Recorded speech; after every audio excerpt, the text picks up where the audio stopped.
Vai ser tipo pergunta e resposta. Nossos dois pastores aqui, e vai ser como? Vocês vão poder perguntar, fazer qualquer tipo de pergunta, do jeito que vocês quiserem. Aí, as perguntas é livre. Aí o pastor acaba de falar. Vocês podem vir para cá para frente, aí vocês sentam aqui e escolhem um dos pastores para perguntar, ou vocês podem perguntar daí mesmo, que no pajé, tá de boa. Ezequiel, esse cara, irmão Ezequiel, da glória, da bênção aqui, ó, pentecostal, menino lindo aqui, vai ir aí onde você está e te entregar o microfone para você fazer daí mesmo. Entenderam? Entenderam? Então tá bom.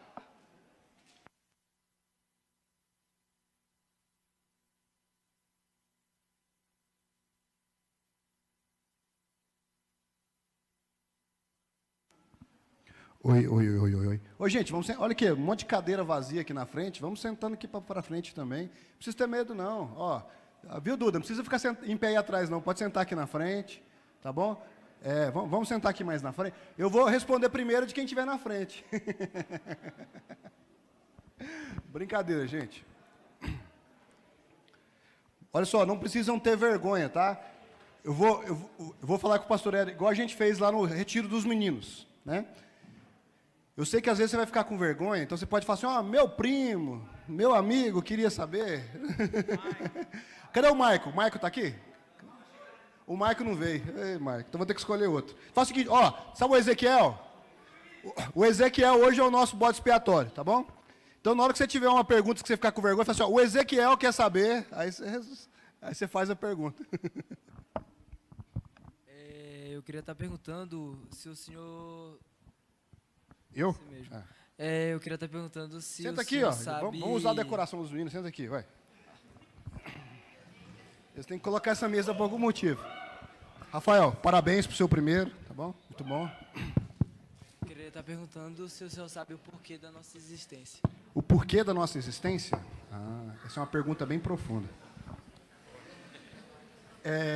Irmãos, eu poderia falar facilmente 1 hora aqui sobre o porquê da nossa existência, mas eu vou tentar resumir, tá?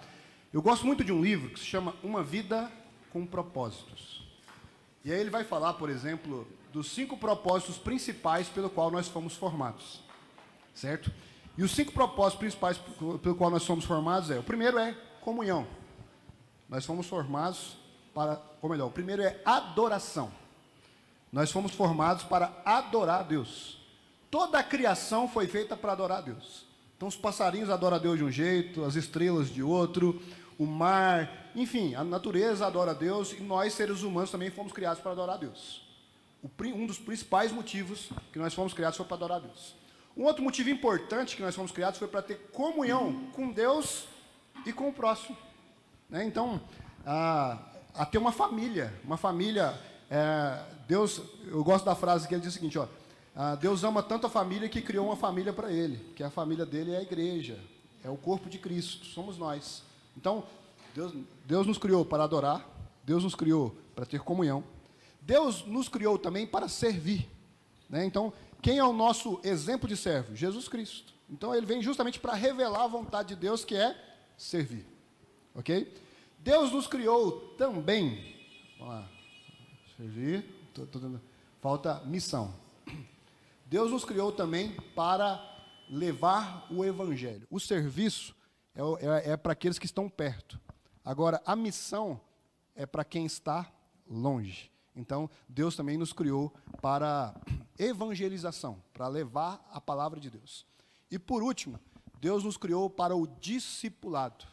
O discipulado é ajudar pessoas a serem mais parecidas com Jesus. Então, se eu fosse responder qual que é o sentido da vida, né? Deus nos criou com propósitos, e os 5 principais propósitos são adoração, comunhão, discipulado, serviço e evangelismo, ou missão.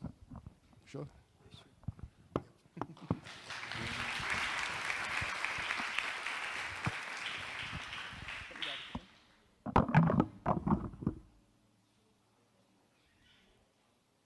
Pastor Éder, é uma pergunta bem direta assim. Eu queria saber como pode a Bíblia, ao longo dos séculos, ficar da mesma forma como está hoje, ao longo que está lá.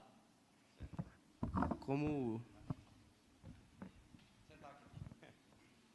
Cumprir o protocolo aqui, né? Então, vamos lá.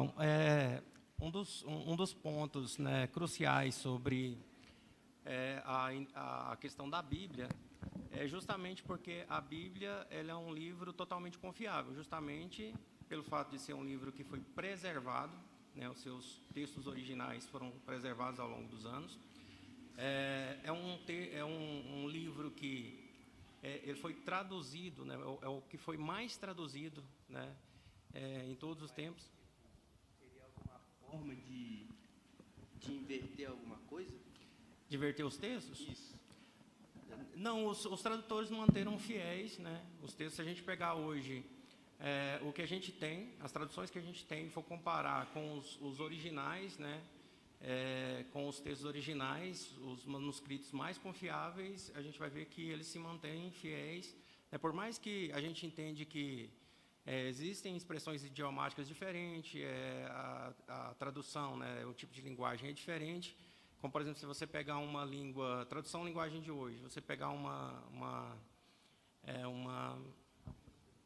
corrigida fiel, né, que é uma tradução mais antiga, você vai ver que tem algumas coisas que talvez você vai ter dificuldade de entender, né, na corrigida fiel, e vai ter facilidade de entender na NTHL. Mas o âmago da mensagem permanece o mesmo. Então, por isso a gente acredita na inerrância da Bíblia. Né, a Bíblia ela permanece fiel, né, aos textos originais. Foram textos que a gente entende que eles foram preservados pelo próprio Deus. O próprio Deus se encarregou de que esses textos eles se mantivessem preservados, e por isso hoje nós temos, né, esses textos aí formados aí pelo cânon, né, e trazidos para nós aí naquilo que chamamos de Bíblia, que é uma coleção, né, de um monte de livros. O interessante é que foi escrito por diversos autores diferentes ao longo de milhares de anos, né, cerca de 2.000 anos, e mantém-se fiel a um viés, que é uma mensagem única, né, a Bíblia ela fala de um único assunto, que é Jesus. Então, toda a Bíblia ela fala a respeito de Jesus, desde o Antigo até o Novo Testamento. O tema central é Jesus. Ela não se contradiz, ela não se diverge, né, ela permanece fiel, e por isso nós acreditamos que a Bíblia é a palavra de Deus.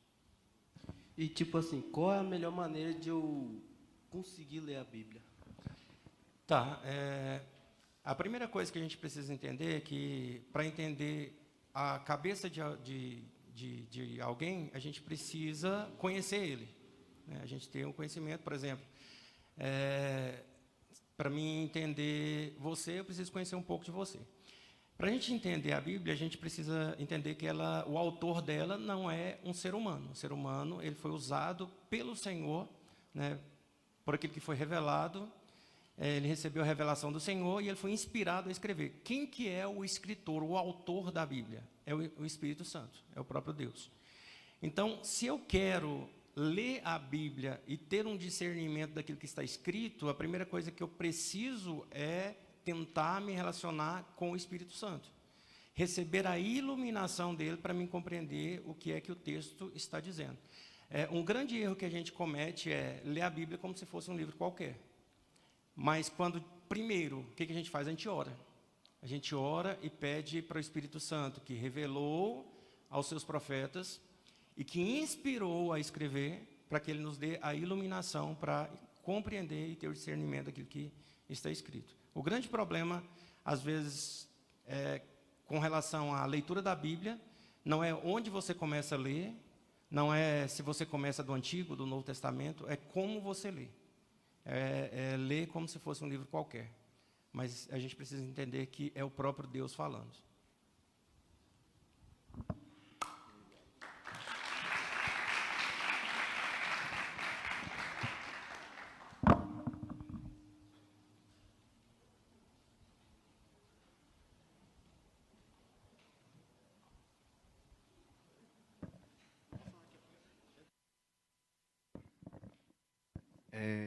Eu queria saber...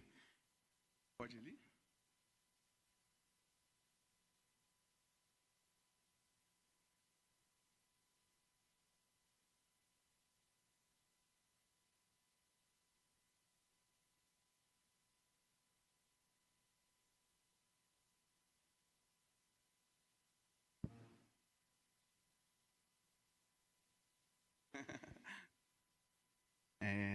Eu queria saber qual a visão que a igreja nossa tem em relação a Gênesis 6, que é a relação que fala sobre os filhos de Deus, né? As filhas dos homens gerarem gigantes, que são os nefilins, né? Nefilins. Ok. Então, nós entendemos, né, que filhos de Deus está falando ali sobre os filhos de Sete e os filhos dos homens relacionado a filhos de Caim. Por quê? Tem muita gente que vai falar assim, os filhos dos anjos, mas os anjos são assexuados. Anjo não tem filho. Anjo não casa. Anjo é assexuado. Então, a Bíblia, por exemplo, aqueles que andam conforme a vontade de Deus, Deus chama de filhos de Deus. Aqueles que andam de acordo com o curso do mundo, a Bíblia chama de filhos dos homens. Então, quem não nasceu em Jesus, quem não acredita em Deus, é só filho do homem. Agora, quem acredita em Deus é filho de Deus. Vai ser adotado. Efésios capítulo 2 vai dizer assim que nós fomos adotados e agora nós somos membros da família de Deus. Então a gente entende que filhos de Deus é descendência de Sete, que Sete servia a Deus. E filhos dos homens é descendência de Caim. Então, por quê? Porque Caim era ímpio, era filho do homem. Então, aí nisso, os descendentes deles, aí a Bíblia diz, foram pessoas famosas. Não temos problema nenhum quanto a isso. Então, a gente só não acredita que é filho de anjo ou filhos de deuses pagãos. Né? A gente acredita que é filho de Deus, filho de Sete, filho do homem, filho de Caim. E por que essa junção levaria a gigantes, nasceria gigantes? Esses gigantes é outro contexto, ou é de tamanho mesmo, de altura? Então, a Bíblia fala de muitos gigantes, por exemplo. Na época de Davi não matou só um gigante. Davi matou o gigante, Rabsai matou outro, outros guerreiros de Davi mataram os outros gigantes. Então, é uma consequência, não é que teve por causa disso criaram os gigantes. Deus quis que fossem homens poderosos, homens gigantes, mas não implica, por exemplo, que eles são tipo Hércules, né? Meio Deus, meio homem. Entendeu? São humanos normais. Beleza?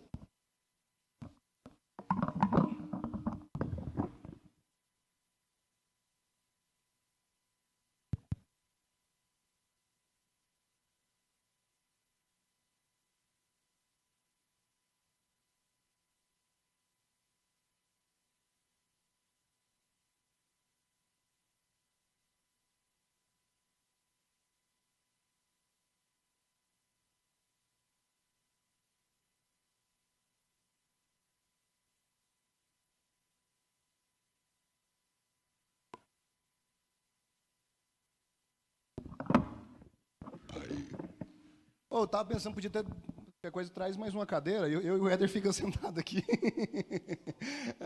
Aí não tem que ficar sentando, levantando. Pastor, eu queria descobrir como o que Deus realmente quer que eu faça da minha vida. Deus quer que a gente faça da nossa vida? A Bíblia diz, né, um dia um jovem chegou a Jesus, né? Jesus, o que eu faço para te seguir? Aí Jesus, você já sabe os mandamentos. Não, isso aí eu já sei. Eu já faço desde sempre. Aí Jesus falou, então só faz o seguinte. Vende tudo que você tem e dá aos pobres. Então me segue. Então, se você for olhar, em essência, o que Jesus queria é que todos nós seguíssemos Ele. Mas aí quando você fala assim, mas como é que a gente resume isso no mandamento? Aí Jesus resumiu para nós. O grande mandamento é ame a Deus acima de todas as coisas. E o segundo, e semelhante a esse, é ame o próximo como a si mesmo. Se você for olhar, toda pregação, ela vai repercutir em amar a Deus acima de todas as coisas e amar o próximo como a si mesmo. Então a gente vai falar de comunhão, a gente está falando de amar o próximo. A gente está falando de serviço, a gente está falando de amar o próximo. A gente está falando de evangelismo, a gente está falando de amar a Deus e amar o próximo também. A gente está falando... Então, toda a pregação ela vai girar em torno do amor. Então, o que Deus quer que a gente faz? Que a gente ame Ele acima de todas as coisas. Porque se a gente amar Deus acima de todas as coisas, o dinheiro não vai nos dominar, os relacionamentos mundanos não vão nos dominar. Então, o que Deus tem para nós? Que nós amemos uns aos outros, que nós amemos Ele acima de todas as coisas. Então, se a gente começar aí, então o resto é consequência. Então, todas as outras coisas boas que a gente faz na vida é a consequência do amor que a gente tem por Deus e do amor que a gente tem pelo próximo. Outra pergunta. Se Jesus morreu na cruz, porque ela é tão amada por nós? Como? Jesus morreu na cruz, certo? Aham. E como eu posso perguntar? Tipo assim, a gente semelha a cruz como a igreja. Na Assim, verdade, ele morreu na cruz e a gente ama ela, sabe?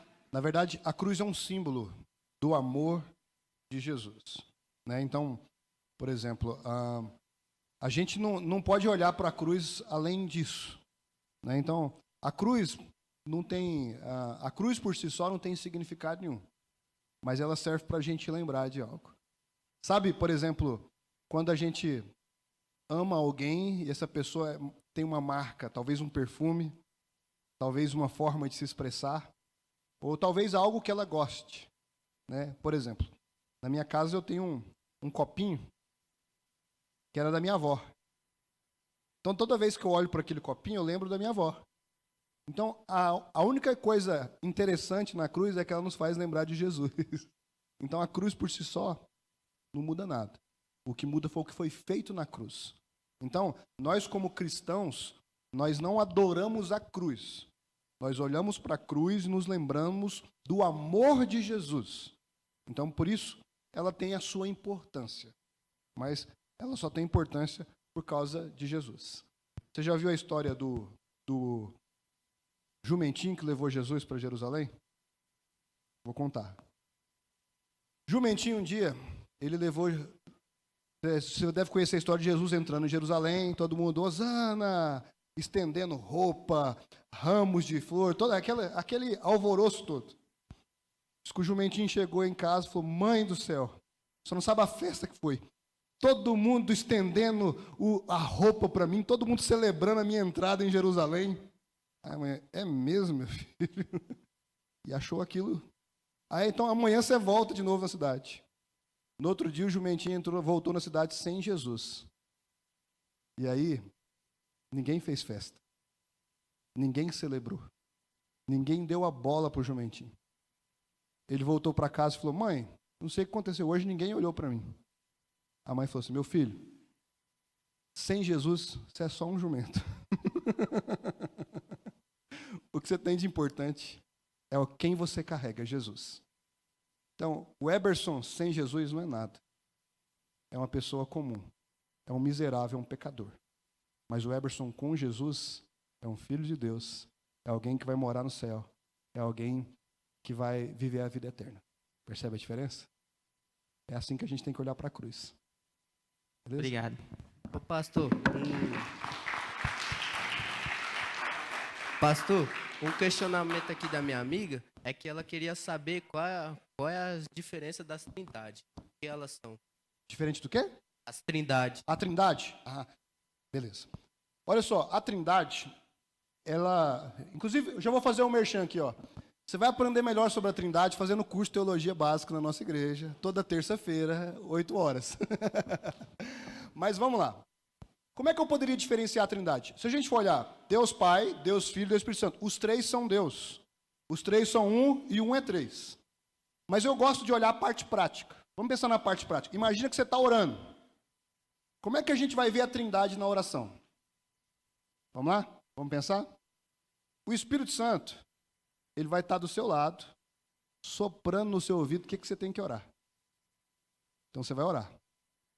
E aí, lá no céu, Jesus vai estar do lado do Pai. Assim, ó, ouve a oração dele, Pai, que ele está fazendo em meu nome. Então, o Espírito Santo é o nosso consolador, é o nosso mediador, é aquele que nos faz viver o cristianismo de fato. Jesus é o motivo pelo qual nós vivemos. E Deus é o alvo da nossa petição, da nossa oração. Então eu gosto sempre de pensar, então, nós oramos, capacitados pelo Espírito Santo, em nome de Jesus Cristo, falando com Deus Pai. Percebe a diferença? Então, aí quando a gente vai ler a Bíblia é a palavra de Deus. E ela fala sobre quem? Sobre Jesus. E quem é que nos ajuda a entender a Bíblia? O Espírito Santo.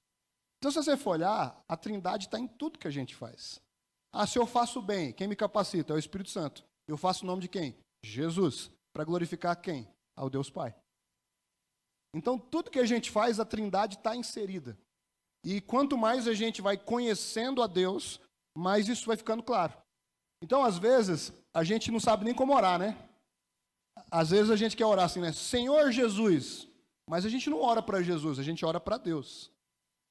Então, o correto seria, Senhor meu Deus. Ok? Mas aí a gente termina a oração como? Em nome de Jesus. Ou seja, eu estou pedindo e Jesus está assinando a minha oração. Que Jesus é o nosso mediador, correto? E quem está te ajudando a orar? O Espírito Santo. Então a Trindade está relacionada a tudo aquilo que a gente faz para a glória de Deus. Amém? Deu para pegar alguma coisa? Boa noite. Eu tenho uma pergunta de um para cada. Assim. Primeiro para o pastor Éder. Como eu faço para descobrir o meu chamado? Seja contado. Tá. Então, assim, cada um de nós, né? A gente entende que Deus, ele nos formou com algumas especificidades, né? Com habilidades, com talentos, sejam eles naturais ou sejam eles também esses talentos espirituais que a gente recebe, né, pelo Espírito Santo. Com relação ao chamado, a gente precisa entender que ele sempre está ligado a habilidades que Deus já nos deu. Por exemplo, se eu tenho uma inclinação pela oratória, pela palavra, pelo ensinamento, né, é bem mais notável que Deus ele tem me chamado para essa área. Se Deus já me deu uma boa voz, né, então bem provável, né, que Deus está te chamando para o canto. Tem uma habilidade, mas eu não tenho nenhuma dessas habilidades que estão relacionadas ao ministério da igreja, cantar, pregar. Qual que é a sua habilidade? Eu sei jogar bola. Então, Deus me chamou para jogar bola? Sim, também. Eu não sei, quem que assistiu o filme Desafiando Gigante? Poucas pessoas, né? Assistam, é muito bom. E o treinador Taylor, né, que era o treinador do time de futebol lá, ele recebe, né, do Senhor a incumbência de treinar um time de futebol e fazer com que o time de futebol glorifique a Deus jogando futebol. Então tem uma história muito interessante, né, que é a história de John Wesley. Quem conhece John Wesley aqui? Pastor? Mais alguém conhece John Wesley? Então John Wesley. Acho que John Wesley, muita gente conhece, né? Mas John Wesley, então John Wesley, eu vou resumir, porque talvez a história seja um pouco longa, mas John Wesley foi alguém que pregou um dia, né, um único sermão, né, numa igreja, porque não tinha ninguém para pregar.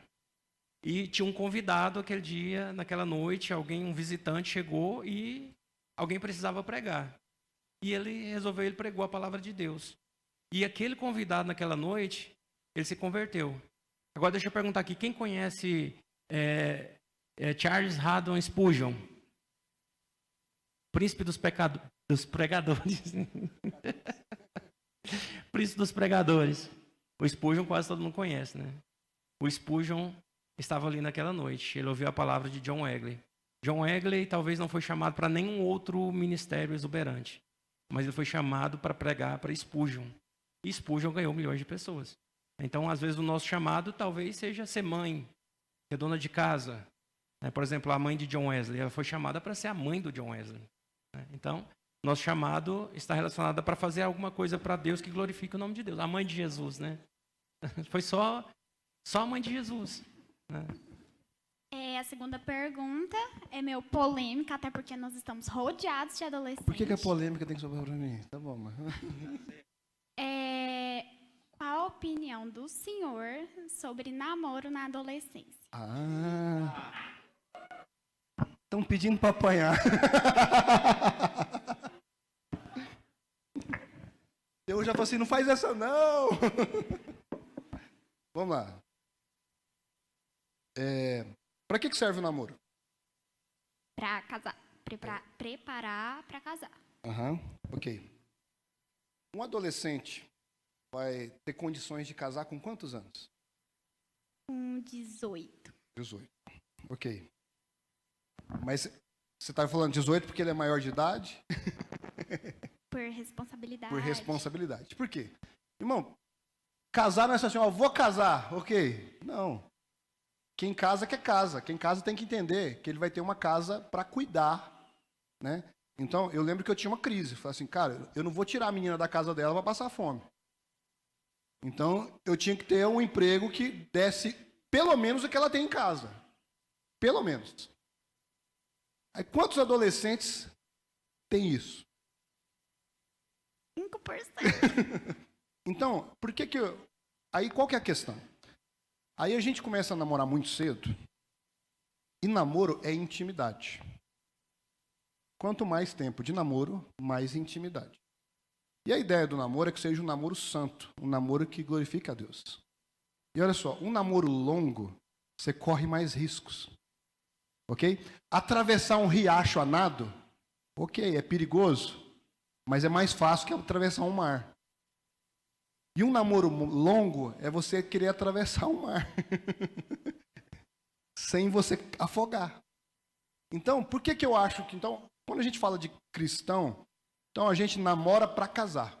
A gente não namora para perder tempo. Então, vou começar a namorar com 15 anos. Ok. Um namoro de 3 anos, talvez não seja um namoro longo demais, mas também não é um namoro curto.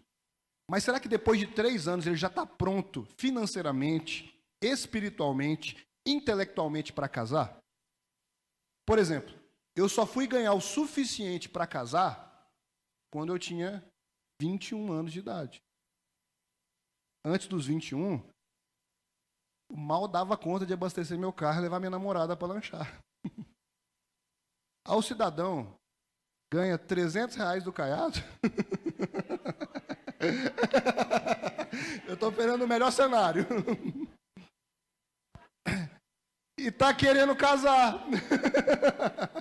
Falar, não vai dar. Não vai dar. Então, o senhor concorda comigo que um adolescente que namora sem pensar em casar não está seguindo com a mente cristã? Está namorando sem propósito. Está namorando sem propósito. Está passando o tempo. Pastor, mas eu estou apaixonado, então desenvolve uma amizade. Agora, meninas, vamos lá, agora eu quero falar com vocês. Se ele te ama, ele vai te esperar. Se ele te ama, ele vai correr atrás. Ele vai trabalhar de dia e estudar de noite. Ele vai ter 2 empregos. Ele vai se virar. Ok? E meninos, as meninas não estão procurando um namorado. Elas querem um marido. E para ser marido tem que ser homem. E vocês estão entendendo? Eu acho que tá bom por aí, né? Muito Depois obrigada. a gente continua.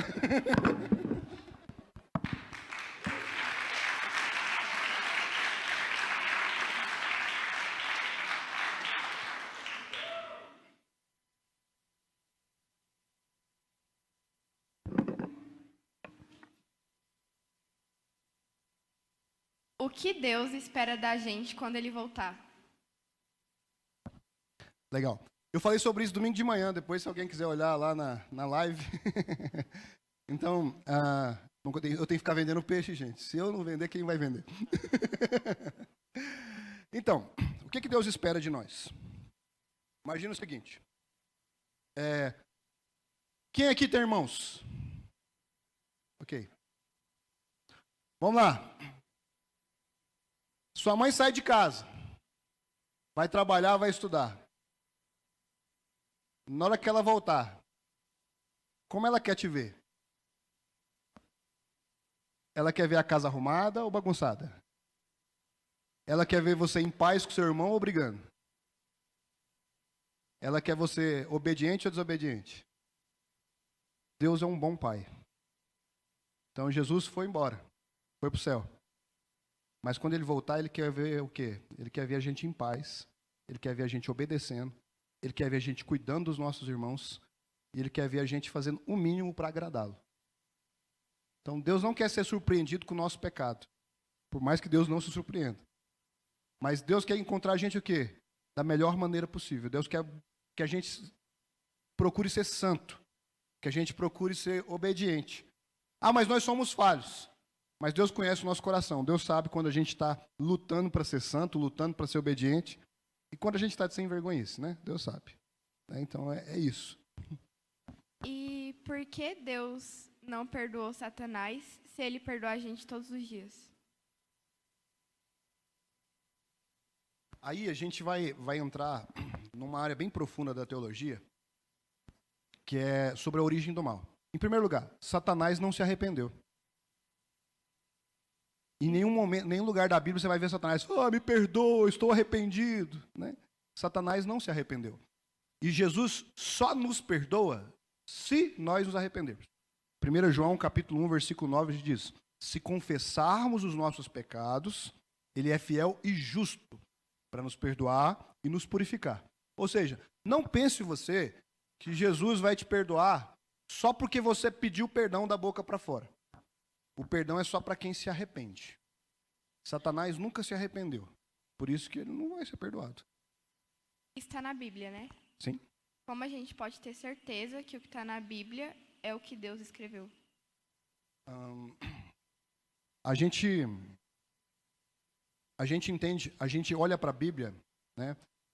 Tem várias provas sobre a Bíblia. Por exemplo, a Bíblia foi escrita ao longo por pelo menos 2000 anos. E ela não se contradiz. A Bíblia foi escrita por cerca de 40 pessoas. Então, tem reis que escreveram a Bíblia. Assim como escravos escreveram a Bíblia. Gente rica e gente pobre. Gente estudiosa e gente um tanto ignorante. E a Bíblia não se contradiz.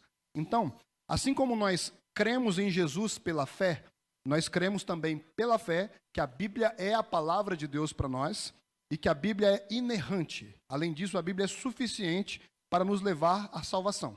E aí, eu gosto de um pensamento de John Wesley, que diz o seguinte, há três teorias a respeito da Bíblia. A primeira teoria é que a Bíblia foi escrita por homens maus, ou por pessoas mal intencionadas. Mas homens maus não iam escrever contra o pecado. A Bíblia fala sobre o pecado. Uma outra teoria foi assim, a Bíblia foi escrita por anjos. Mas anjos precisariam mentir toda vez que dissessem, assim diz o Senhor.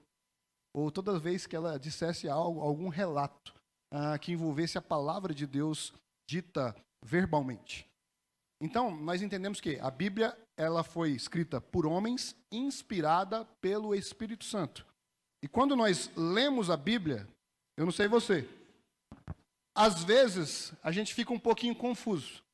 Mas quando a gente mergulha nas Escrituras e pede orientação do Espírito Santo, nós sentimos paz. Nós sentimos alegria. E às vezes a gente sente até um incômodo, mas é um incômodo diferente. É um incômodo que vem da parte de Deus para que nós possamos melhorar. Então, nós sabemos que a Bíblia é a palavra de Deus pela fé.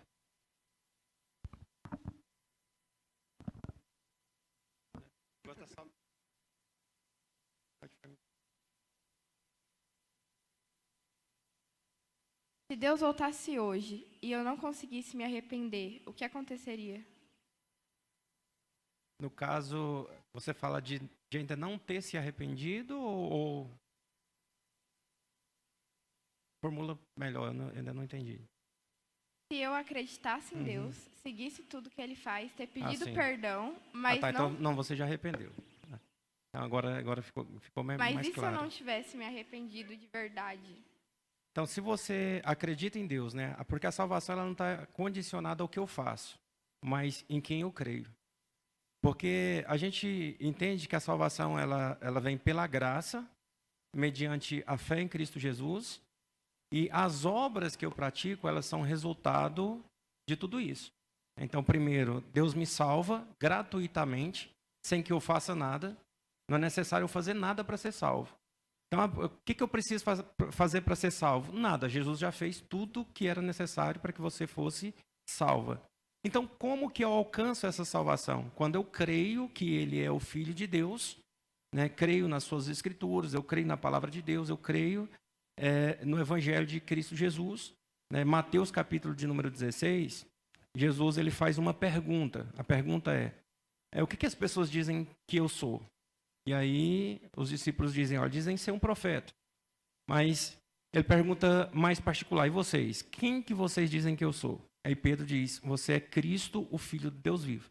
E Jesus diz, olha, é isso. Essa é a chave. Quem crê nisso, né?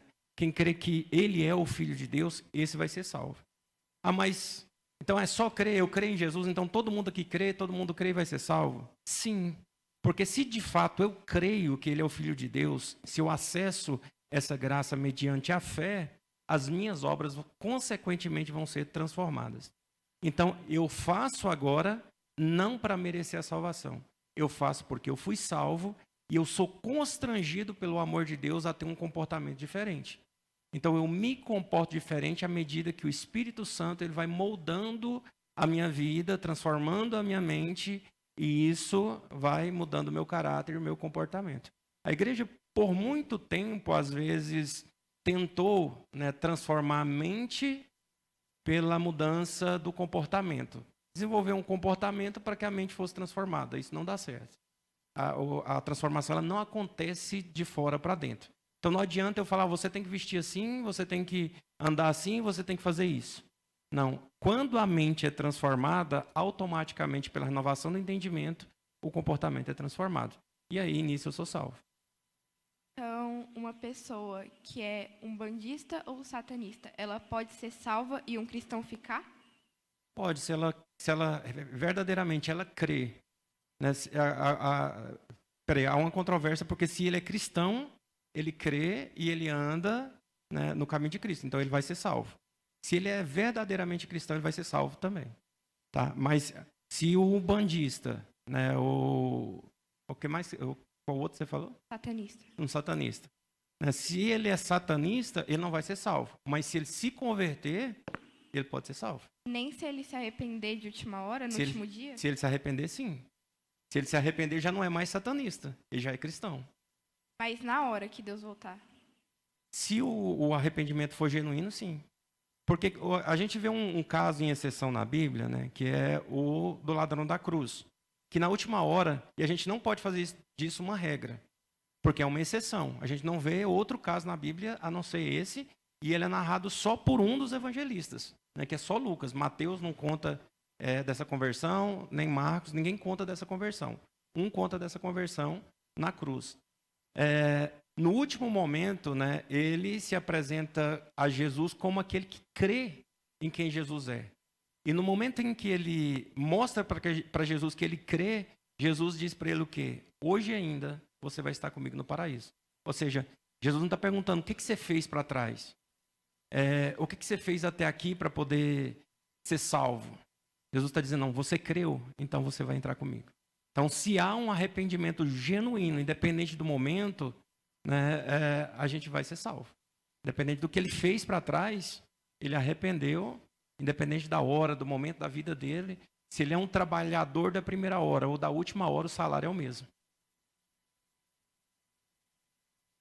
Está cheio das perguntas, viu? Se Deus criou a gente como criaturas para seguir Ele, por que tem pessoas que não seguem? Por causa do pecado. A partir do momento que o pecado entrou em cena, então Deus, agora nós temos direito de escolha. Então, Tem pessoas que escolhem viver no pecado.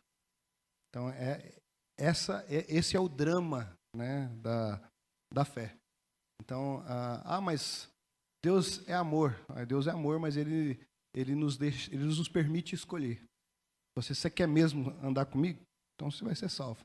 Se você não quer, você vai colher as consequências. As consequências é a condenação eterna.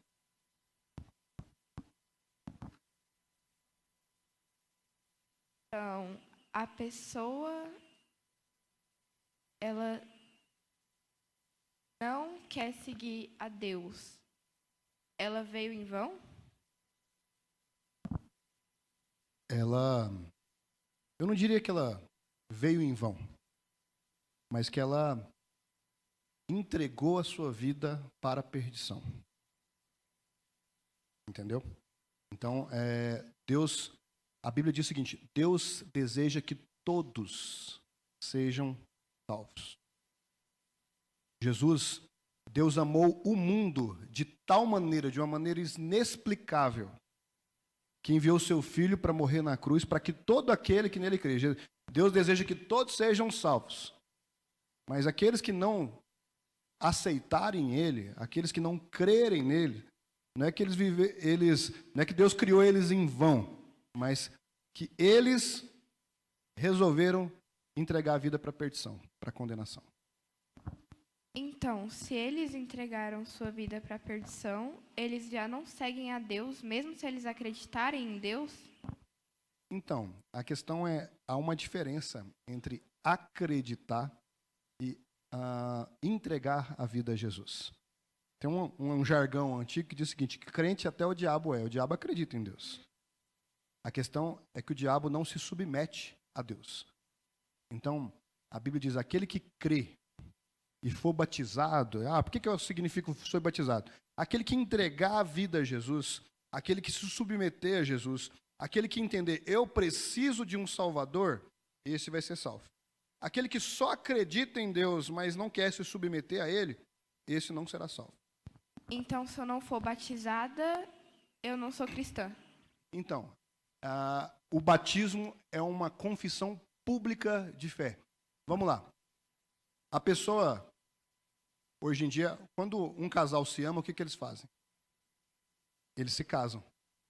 Então, o batismo é uma espécie de casamento do cristão com Jesus. Então, é a oportunidade, é a forma de dizer sim para Jesus para todas as outras pessoas. Então quer dizer que quem não for batizado vai para o inferno? Não, o ladrão da cruz não teve como ser batizado. Imagina se Jesus falou: cara, já era, não dá para me te batizar agora. Não foi isso que Jesus fez. Ainda hoje estarás comigo no paraíso. A questão é que o batismo é um selo, é uma consequência. Assim, eu amo tanto a Jesus que eu quero contar para todo mundo que eu amo Jesus. Por isso eu vou me batizar. Entendeu? Então, é uma consequência. Então, tem pessoas que vão ter essa oportunidade. A maioria delas. Mas tem pessoas que às vezes nem vai dar tempo. Eu conheço história de pessoas que aceitaram Jesus num leito da morte, num hospital. E por isso não tiveram tempo para isso, um tempo hábil para isso. O que conta, Deus conhece o nosso coração. Deus sabe. Então, quando às vezes a gente fica protelando, eu não vou me batizar, é porque talvez a gente ainda não entendeu o que é o Evangelho, ou talvez é porque a gente ainda não tem segurança que a gente quer entregar de fato a nossa vida a Jesus.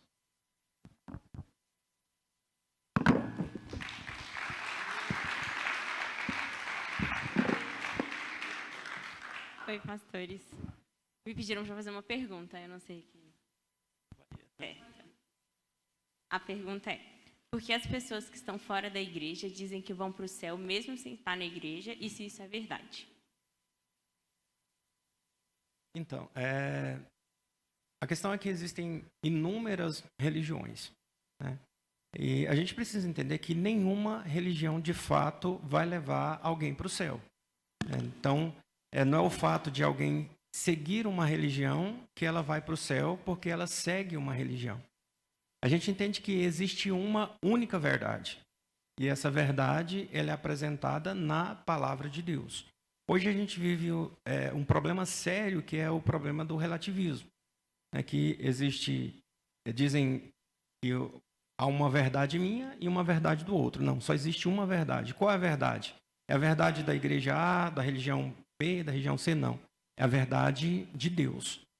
E a Bíblia ela apresenta Jesus como sendo o único caminho, a verdade e a vida. Não existe outro caminho que pode levar alguém até a Deus a não ser Cristo Jesus. Então existe uma falsa, né, uma falsa ideia de que se está seguindo o caminho certo, porque apresentam-lhes falsas verdades e meias verdades às vezes. E como que eu vou saber o que é verdade ou o que não é verdade? Então, pela fé, a gente entende que Deus se revela em sua palavra, é a Bíblia. Então, quando eu tenho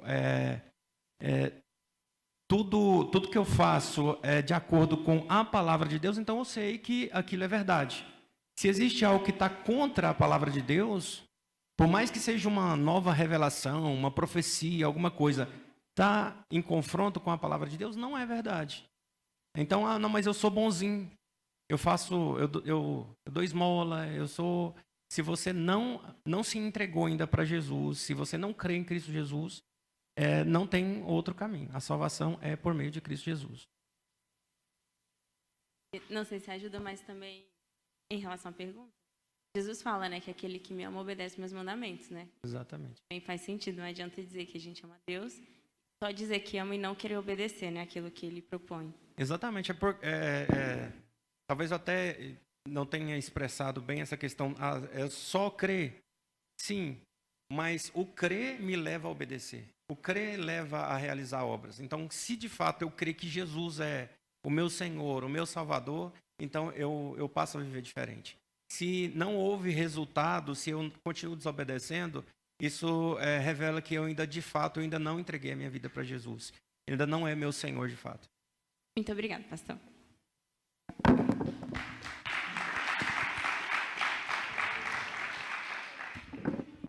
Boa noite. Uma dúvida muito minha, pastor, porque antes de entrar na igreja evangélica, eu era católico, então eu fui batizado na igreja católica, fiz catequese, só não fiz crisma, e antes eu entrei para a evangélica. E uma coisa que, eu via muito na igreja católica, é que nós rezávamos o Pai Nosso e seguido o Ave Maria. Aí eu entrei para a igreja evangélica e estranhei muito. Por que nós crentes não reza Ave Maria? Porque a gente crê que o único mediador entre Deus e o homem é Jesus Cristo. Então, nós entendemos que Maria tem um papel importante, que ela foi escolhida por Deus para ser a mãe de Jesus. Mas isso não faz dela uma mediadora. Então, Maria, então em que patamar está Maria? Maria é como Abraão, como Davi, como os apóstolos, é uma pessoa bem-aventurada, é uma mulher de Deus, mas ela é humana, né? Então, nós oramos em nome de Jesus, porque Jesus é Deus. Maria não é divina. Maria nós não cremos na divindade de Maria. Inclusive, recentemente, até o Papa, né, ele divulgou, né, eu não sei como é que eles chamam isso, né, mas ele entendeu o seguinte, que Maria não é divina, que a gente não deve, não sei qual foi o termo que ele usou em relação a orações. Mas, assim, nós não reconhecemos Maria como divindade. Divindade é Jesus. Nós cremos em Deus Pai, Deus Filho, Deus Espírito Santo.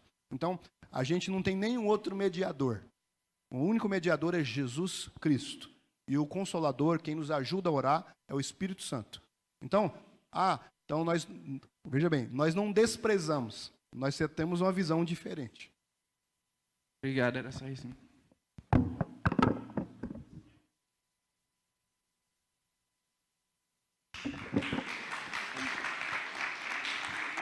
Não é?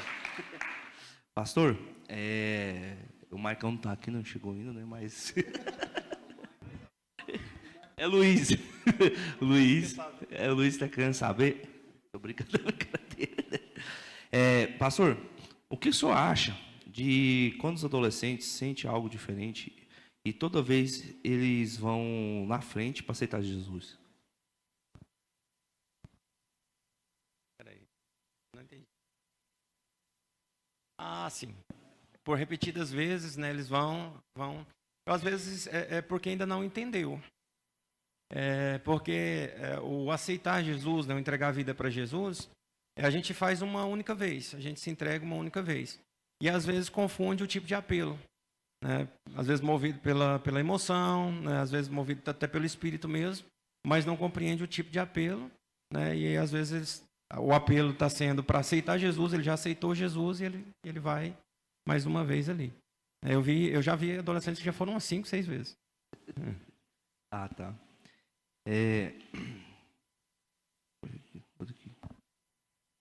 O Gui já perguntou uma, né? Já matamos aqui. E pastor Hermes, se a pessoa é um bandista e vai à igreja, está errado. E por que está errado? Vamos lá. Irmãos, nós entendemos que é o seguinte, a igreja está de portas abertas para todos aqueles que quiserem participar dos cultos.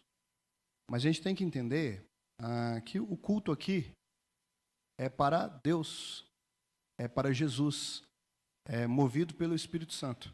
Então, às vezes a pessoa, um bandista, se ela quiser vir assistir o culto, ele é bem-vindo. Não tem problema nenhum, pode assistir o culto quanto quiser.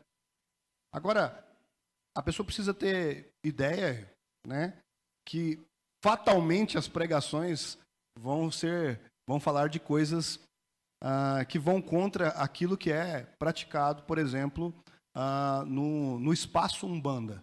Por quê? Porque é uma fé diferente. Entendeu?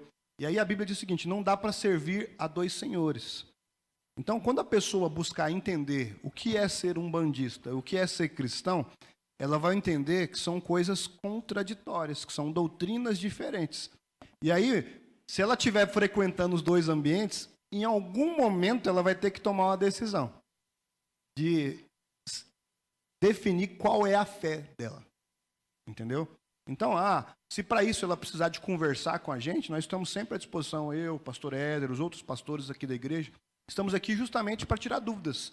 Esse momento de mesa aqui, ele pode acontecer a qualquer momento, as portas do gabinete estão abertas, o nosso WhatsApp está disponível, né? Então, a qualquer momento a gente está aqui disponível para isso. Mas, então eu não diria, é errado um bandista vir na igreja? Não. Se ela quiser vir, ela pode vir. Só que ela vai entender, ela vai perceber que a gente vai falar contra algumas doutrinas que ela acredita. Da mesma forma, quando ela for no espaço do Umbanda, eles vão falar doutrinas contra aquilo que a gente acredita, aquilo que a gente crê aqui. Então, qual que é o meu conselho? Entenda as 2 doutrinas. Procure saber o que significa ser Umbanda, o que significa ser cristão. E aí, em algum momento, você vai ter que tomar a sua decisão. Nós estamos aqui para ajudá-la a seguir a Jesus. E se essa for a sua decisão, vai ser um prazer poder caminhar com você. A última. Se Deus é onisciente, como entender em Gênesis 22, onde ele prova Abraão? Tá. Ele já sabia, né, o que Abraão iria fazer. Na verdade, às vezes a gente vê algumas coisas na Bíblia, por exemplo, Deus dizendo o seguinte, eu levei vocês para o deserto para saber o que estava no coração de vocês. Na verdade, né, Deus já sabe todas as coisas. Mas, ao longo da história, o que Deus quer é revelar de fato para nós, né, quem somos e revelar Ele para nós. Então, na prova ali de Abraão, né, Gênesis 22, não é que Deus queria saber se Abraão tinha fé.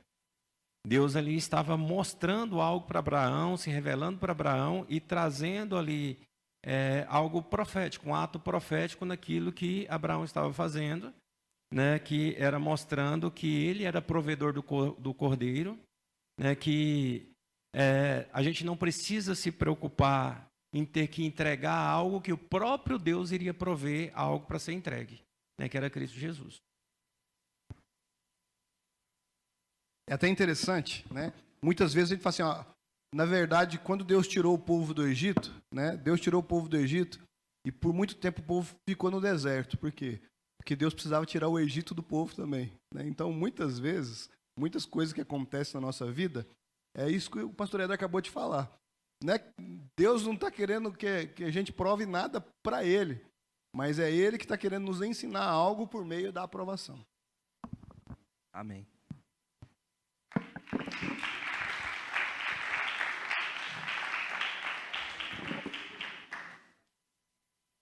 Boa Boa noite, né? Eu queria saber, tipo assim, quando a pessoa chega e fala assim, Deus me disse isso e mandou te dizer. Eu queria saber como é que a pessoa sabe que é Deus falando ali. Como é que a gente identifica isso? Ótima pergunta. A Bíblia fala que Deus dá dons às pessoas. Esse dom, a gente chama ele de palavra de conhecimento. Ou então de profecia. Certo? Palavra de conhecimento funciona mais ou menos assim. Sabe quando você faz uma oração que ninguém escutou?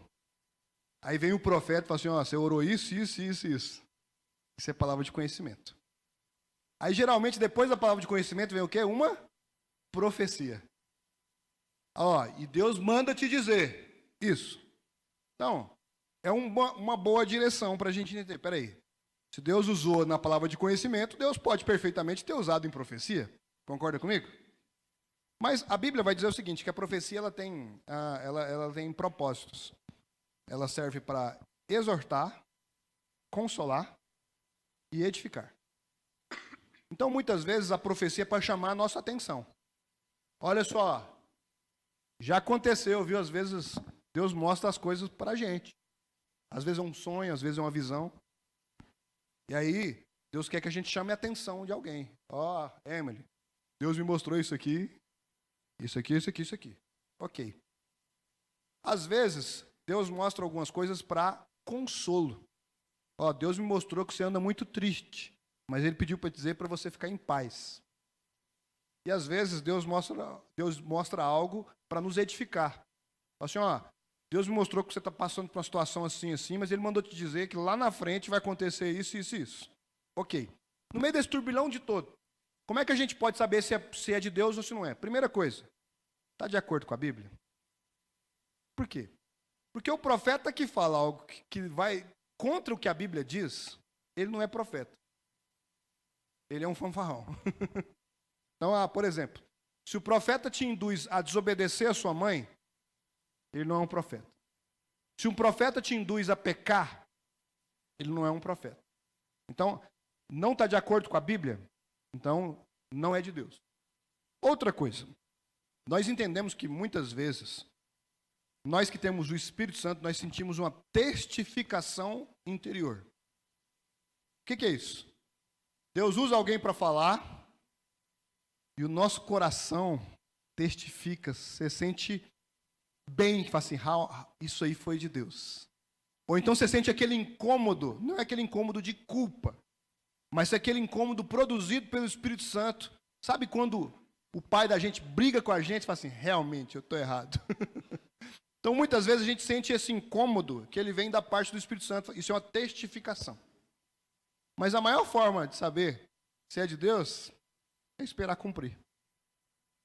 Se for de Deus, vai se cumprir.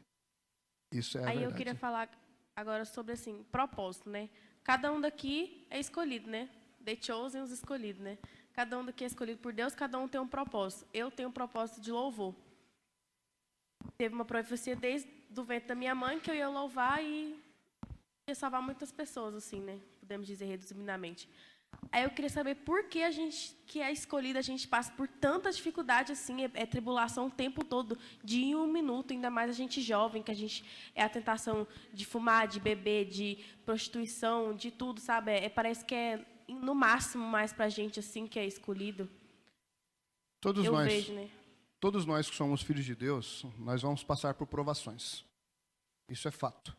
Porque do mesmo jeito que você sabe, Satanás também sabe. E Satanás quer o quê? Te destruir do propósito. Ele quer te tirar. Então ele vai te trazer pratos, bandejas, que são agradáveis aos olhos.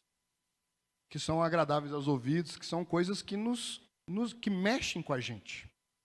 Entendeu? Então, não é só quem tem dons. Não é só quem... Por quê? Porque todo crente tem que lutar contra o pecado.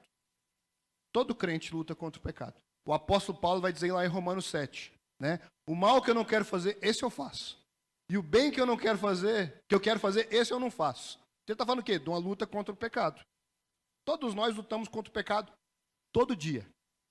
Como diz a canção do Tássio, todo dia o pecado vem e me chama. E aí cabe a nós nos santificar. Cabe a nós sermos vigilantes. Tem coisas que vão nos ajudar a ser vigilantes. Tem coisas que vão nos fortalecer. Por exemplo, as disciplinas espirituais vão nos fortalecer. Da mesma forma que eu preciso me alimentar adequadamente, eu preciso me exercitar, eu preciso dormir para fortalecer o meu corpo, eu também preciso de alimento para o meu espírito. Então, ler a Bíblia, às vezes é difícil. Mas quando eu leio a Bíblia, eu me fortaleço. Orar nem sempre é legal.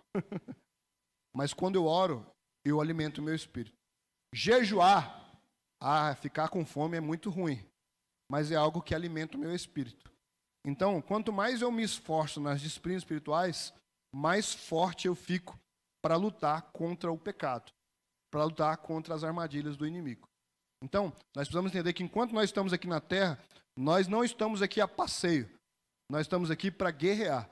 Nós estamos aqui para lutar contra o pecado. Nós estamos aqui para batalhar a batalha da fé.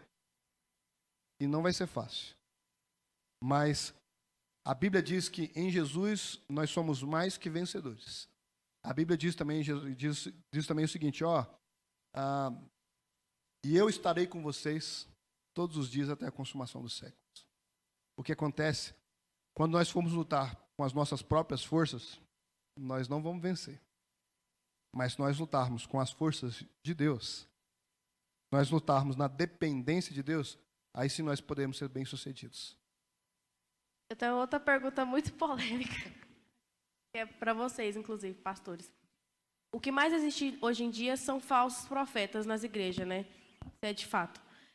Aí, eu queria saber, tipo, por exemplo, temer a Deus, eu temo, claro, né? Deus é acima de tudo na minha vida.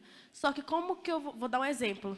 Como é que eu vou saber que o que vocês estão falando aqui no altar é verdade? Porque, tipo assim, em muitas igrejas é mentira, né? Usa a palavra de Deus em vão. Aí como é que eu vou saber identificar isso em certos pastores, louvoristas e etc, sabe?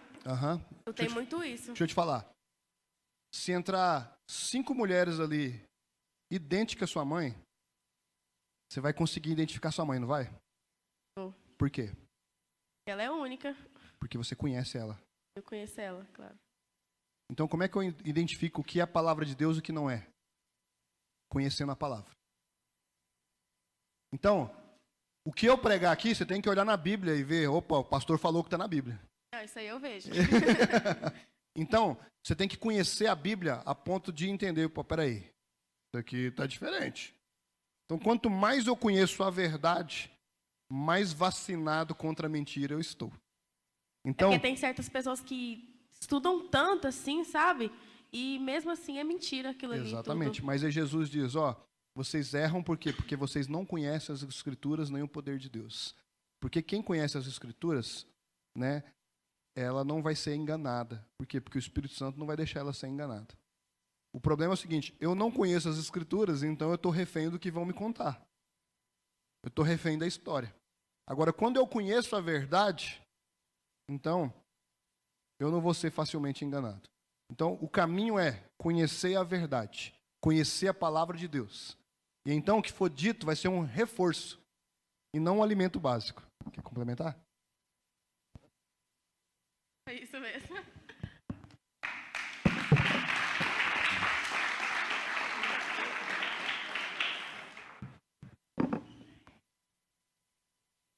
Fazer uma pergunta aqui que tenho dúvida.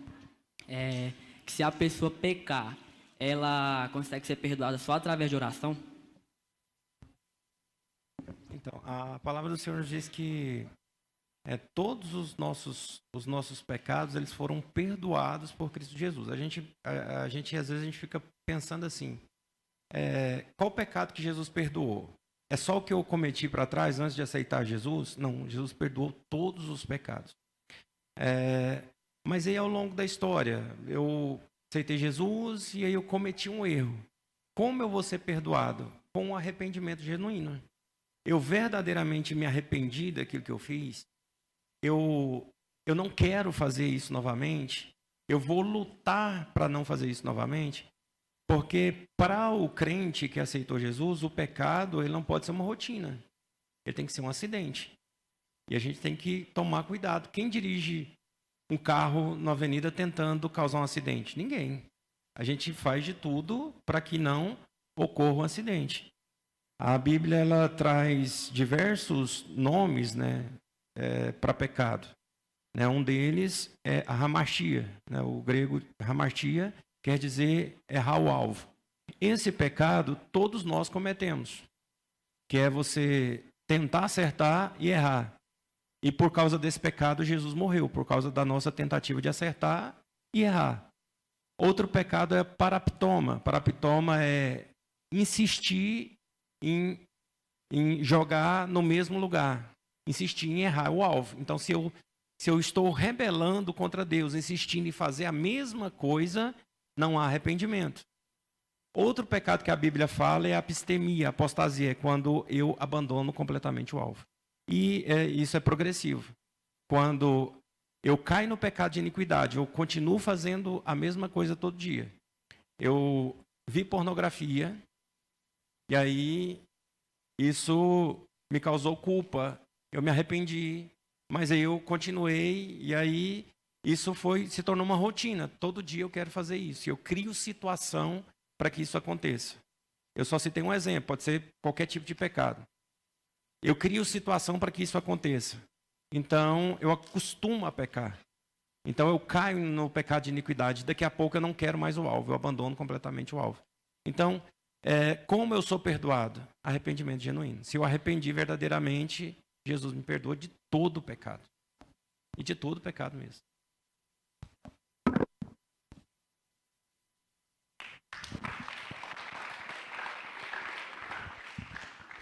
E aí, Isaac? Eu tenho duas perguntas para os dois pastores. Tá. Vou fazer a minha. Como ter certeza que estamos seguindo a verdade e não apenas tradição? Conhecendo a verdade. O seguinte, né? Então, quando a gente conhece o caminho, fica fácil saber se eu estou no caminho certo. Concorda comigo? Se alguém for te levar para casa e virar para a direita aqui, você fala, aí não. Mora para cá. Então, da mesma forma, a gente precisa conhecer a verdade. E a gente só vai conhecer a verdade através da palavra. Então, eu preciso ler, eu preciso ter sede disso aqui, eu preciso buscar conhecer. E é conhecendo a verdade que a gente vai ser liberto. Então, muitas vezes, a leitura da Bíblia ela é confrontadora. Porque a gente vai ler, eu lembro um dia que me perguntaram, falaram assim, por que na hora da ceia a gente só espera na hora do suco, não espera na hora do pão? Lá em 1 Coríntios diz assim, quando reunir para comer, esperais uns pelos outros. Por que a gente só espera na hora do suco? Eu falei, é uma boa pergunta. E aí a gente vai entrar fundo no texto, a gente vai descobrir que o que ele estava falando não era daquele momento ali do pão. Está falando da refeição que vinha depois, ou antes. Né? Então, quanto mais a fundo nós mergulhamos nas Escrituras, mais nós conhecemos o caminho. Então, eu diria o seguinte, quando eu comecei a pastorear aqui, a primeira vez que eu vim aqui, eu precisei do GPS. Eu vim, opa. Aí a segunda eu já tinha uma ideia, mas aí às vezes eu entrava numa rua errada ali e depois saía aqui. Depois ficou fácil. Agora, qualquer lugar que você me solta aqui em Anápolis, eu chego aqui na igreja. Por quê? Porque eu conheço o caminho até a igreja. Agora, quando eu conheço o caminho até Jesus, eu não sou envolvido por tradições, eu não sou envolvido por mentiras, eu não sou envolvido por qualquer outra coisa. Por quê? Porque eu conheço o caminho. A pergunta, então, é, eu conheço a verdade? Eu conheço o caminho? Porque se eu conhecer, eu não vou ser enganado.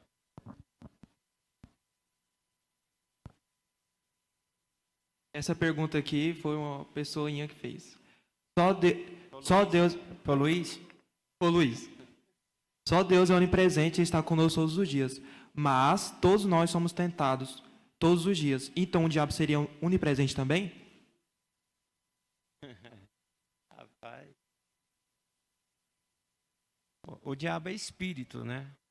Então, e o diabo, ele conhece um agente externo, ele não é um agente interno. O diabo ele não está em todos os lugares. A palavra onipresente, né, é estar em todos os lugares. Então, o diabo ele não está ocupando todo o lugar a todo momento. Só Deus é onipresente. Só Deus está no céu, só Deus ocupa todo o espaço criado. o tempo todo, né? O que acontece é que o diabo, sendo espírito, ele está vigilante, né? Ele conhece o que a gente fala, aquilo que a gente expressa. Então, e ele tenta, essa tentação, ela vem através de coisas que estão dentro de nós. A tentação, ela não... Tiago diz que a tentação, não nos vem tentação que não seja humana, né? Paulo fala que não vem tentação que não seja humana, ou seja, toda tentação, ela não acontece, né, através do diabo, mas ela acontece porque existe algo dentro de nós que quer. Entendeu? Então, quem apenas foi tentado, de fato, por um agente externo? Adão, porque não tinha nenhum agente interno para tentar ele era livre de pecado, e o próprio Jesus. Então, e aí a gente vai ver nos 2 textos, né, o próprio diabo tentando Adão e o próprio diabo tentando Jesus. Mas nós somos tentados pela nossa própria concupiscência. O diabo, ele nos mostra, ele apenas aciona o gatilho. O que está dentro de nós é que nos leva a pecar, a concupiscência que existe dentro de nós. Obrigado, viu?